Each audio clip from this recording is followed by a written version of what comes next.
पुण्यातला श्रीमंत दगडूशेठ हलवाई गणपती मंदिराच्या विस्तारासाठी फरासखाना आणि विश्रामबाग पोलीस ठाण्याची जागा ट्रस्टला देण्यास सहमती दर्शवण्यात आली आहे। पुणे पोलिसांनी या प्रस्तावाला तत्वतः ना हरकत मंजुरी दिली आहे। मात्र त्यासाठी नवीन आधुनिक पोलीस इमारतीची उभारणी, सर्व पोलीस कार्यालयांचं स्थलांतर करणे आणि त्यानंतरच या जागेचा ताबा ट्रस्टकडे देणं अशा महत्त्वाच्या अटी घालण्यात आल्यात। पुणे पोलिसांकडून या संदर्भातलं ना हरकत पत्र गृह विभागाला पाठवलंय। तर शनिवारवाडा, सारसबाग किंवा शाळेचं मैदान या ठिकाणी पर्यायी व्यवस्था देण्याची मागणी आनंद दवेंनी केली आहे।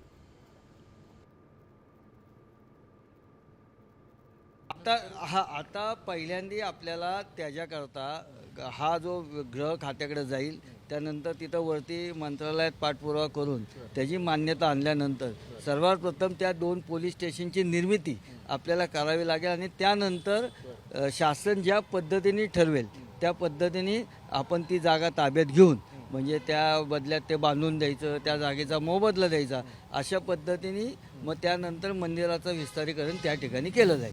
त्या मंदिराचं आणि भाविकांसाठीचं पुढच्या 100 वर्षांचं नियोजन करूनच काहीतरी आपण व्यवस्था करायला पाहिजे, अशी सर्व गणेश भक्तांची मागणी आहे। त्याच्यापेक्षा थोडा भविष्याचा विचार करून जर ती मूर्ती तिथून अगदी 1-2 किलोमीटर अंतरावर लाल महाल आहे, पण ती जागासुद्धा ट्रॅफिक जाममध्ये असू शकते। त्याच्या थोडंसं पुढं शनिवारवाडा आहे, अनेक काही शाळांची मैदानंसुद्धा आहेत, तशी उपलब्ध होऊ शकतात का, तर निश्चित होऊ शकतात। सारसबागेच्या समोर जिथं आता गणपतीचं डेकोरेशन चालतं दगडूशेठच्या, ती जागा अतिशय चांगली आहे, ती कायमस्वरूपी देता येऊ शकते।